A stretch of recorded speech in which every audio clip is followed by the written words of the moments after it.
When I'm managing a crowdfunding campaign, the first thing I'll do after getting our why for making the project and figuring out exactly what the project wants to do is create a timeline. There is a lot more involved in any project than you initially think, and it is so helpful to go ahead and give yourselves timelines and deadlines so that you know that by the end, you're not going to have a bunch of stuff you forgot to do. Before one launches a crowdfunding campaign, of course, a big part that you have to do is make a timeline. You need to figure out when you're going to need money. You're going to need to figure out when you're going to need to order your vinyl, when you're going to need to pay your studio, so that you make sure that you have the money from your crowdfunding campaign before you launch. And that involves creating a budget before your crowdfunding campaign launches.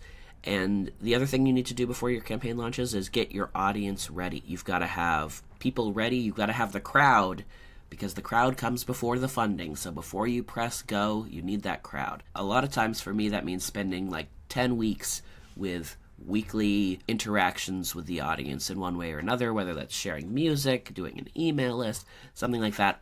All of that happens before you press go. You have the things that are going to entice your crowd to back you, whether that's your story or things like rewards, like vinyl. Maybe I'm going to do a couple song commissions. I need to price out all of those rewards. I need to figure out when I'm sending them, and I need to schedule time to, for example, record if you were like me and accidentally promised 30 cover songs and realize that that's going to take me 6 months at some point. Let's make sure that that's planned for. During the campaign, a lot of the work is just really being there.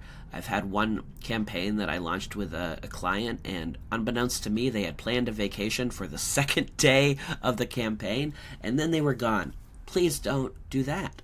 So we want to make sure that you're there, you're ready to interact with the audience and be surprised and excited by the momentum that's happening. The main thing I tell people during the campaign is pretty much just be there. You don't want to be adding new rewards. You spent so much time scheduling and planning beforehand. So hopefully all of your stretch goals, your rewards, all that stuff was planned before you launched. Then after the campaign, well, that's when it gets exciting. You have to record your album. You have to order your merch.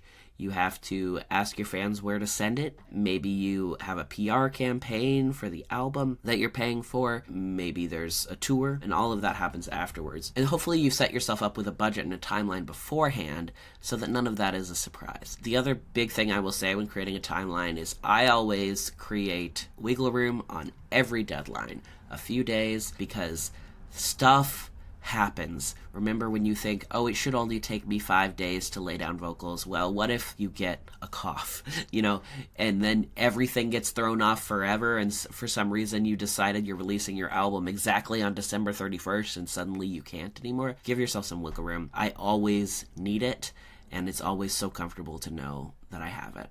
A crowdfunding campaign is typically live for about a month. There are a lot of different ways to do it, but that time is exciting because it's the time where your fans have a deadline to support you. And if you're anything like me, which I think you are, you need a deadline to do literally anything. But the nice way to remind your fans that it's going on, maybe they see the page, they get really excited, and then they go off and have breakfast, is to be constantly reminding them that the project is live by sharing art, by doing live streams, by maybe having some live concerts, basically by being present in the middle of this month-long party that just constantly is reminding people that the project is live, reminding them that they can be part of the fun by contributing. So I would definitely recommend before you launch your project to schedule some exciting moments, some time to do those live interactions. Figure out what those pathways are going to be, because as soon as you're live, you may suddenly realize, okay, well, we have 1,000 fans in town, but we only ever see them at the Middle East at 9 p.m. on a Friday, and I don't actually know how to contact them. Make sure you have everybody's email addresses, or, that they're all following you on Instagram so that they can show up for those exciting moments. And plan to be present and excited. Some things that I've done is every time we get another 100 backers, we post a funny video. Or every time, I've had clients that every time they made $1,000, they had to do 10 push-ups on their Instagram stories, which built up very quickly. Rewarding people for certain milestones is one way to do that. Scheduling every Wednesday we're going to do a live stream is a way to do that. That's very exciting. And I think you should absolutely plan some stuff that feels fun to you. Now, all that being said, the work you do before you hit go is probably 40 times more important than the stuff you do during the campaign. Because as soon as you press go, the momentum is determined for the rest of the project. So all of those things, a live concert, a live stream, that's stuff you could be doing in the 10 weeks before your campaign so that your fans are excited and ready. I kind of liken it to showing up to Christmas dinner if you haven't hung out with your family for 20 years and saying, can I please have $5,000?